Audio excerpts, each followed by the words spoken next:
When My Hero Academia first aired, it felt like a love letter to the superhero genre. It was bright, earnest, and full of admiration for the idea that anyone could be a hero.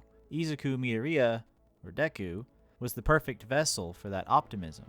A powerless boy who believed in saving others with a smile, chosen to inherit the legacy of the greatest hero alive in All Might. It was the perfect setup story about dreams coming true. When Deku finally steps through UA High's gates, it isn't just a triumph, it's the beginning of the toughest exam of his life. Surrounded by peers whose quirks manifest in dazzling displays of power and color, he learns that raw determination alone can't replace raw power. His first showing immediately demonstrates his limitations, with bones splintering under more force than his body was built for.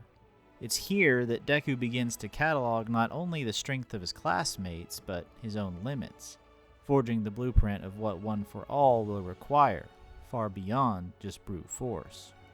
Deku's relationships with Class 1A becomes his true measuring stick.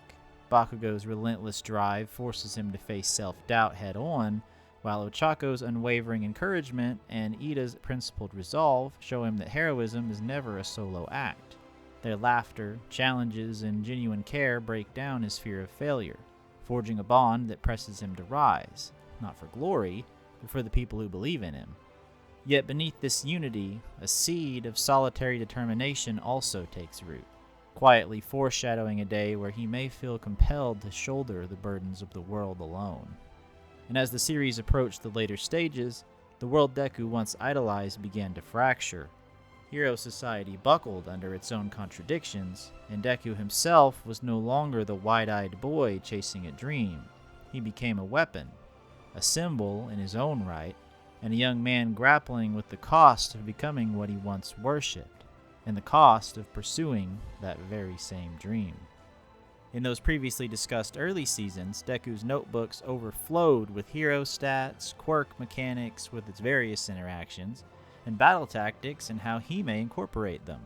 He believed in the system even when it rejected him, and when All Might passed on One for All, it felt like a validation of both his heart and the world's ideals. But as Deku grew stronger, the world around him grew darker. Villains weren't just evil, however, they were victims of the very society heroes were meant to protect, showcased by Stain's ideology, Shigaraki's trauma, and the rise of the Paranormal Liberation Front, all exposing the cracks in hero culture. The public began to lose faith, heroes started to fall, and Deku, once a beacon of hope, now had a target painted on his back. Deku's vigilante phase marks a turning point in his identity. Covered in grime, with eyes hollow and limbs trembling, he wanders alone, saving others while in turn losing himself. The boy who once smiled through pain now carries it like armor, pushing away friends and believing proximity means danger. His internal monologue, once filled with awe, spirals into guilt and obligation. He isn't just trying to be a hero, he's trying to be the hero. One for All isn't just a quirk, it's a legacy passed down through generations, each user carrying the weight of the last. Deku inherits more than power, he inherits expectation. In trying to live up to it, he continues isolating himself further, and this is illustrated when you look back towards the beginning of our story. Early arcs like the sports festival and hero internships feel structured like classic shonen, training and rivalry and triumph the common through line. Later arcs, particularly the war and the vigilante arcs, transform into a deconstruction. Heroes are now exhausted, villains are now sympathetic, and civilians are now angry. The visual language transforms in a similar way as well, from bright palettes and blue skies to muted tones and grayscale atmospheres, from triumphant explosions and grand gestures to desperate eruptions and somber reality.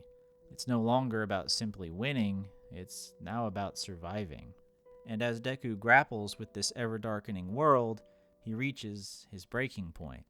Then Class 1A intervenes. They chase him down, they plead with him, and they fight for him. It's more than a reunion, it's a reclamation. Deku isn't meant to carry the world alone.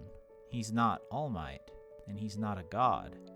And the class's collective effort remind us that vulnerability isn't necessarily a sign of weakness. Deku's journey from powerless fanboy to optimistic fighter to fractured symbol and all the way back around is a metaphor for growing up. And maybe that's the point. Maybe my hero was never just about the quirks in the battles, but about moments where someone reaches out, not to fight, but to understand. Deku didn't become the next All Might, he became something more human. A symbol not of perfection, but of perseverance. Not a symbol of power, but of compassion. In the end, heroism isn't just about saving others. Sometimes, it's about letting others save you. Thank you all for joining me on this discussion about My Hero Academia and Deku's journey. And if you enjoyed it, a like or a sub goes a long way as always, and maybe check out a few of my other videos down below. And with that said, I look forward to seeing you there, fellow anime lovers. Bye bye for now.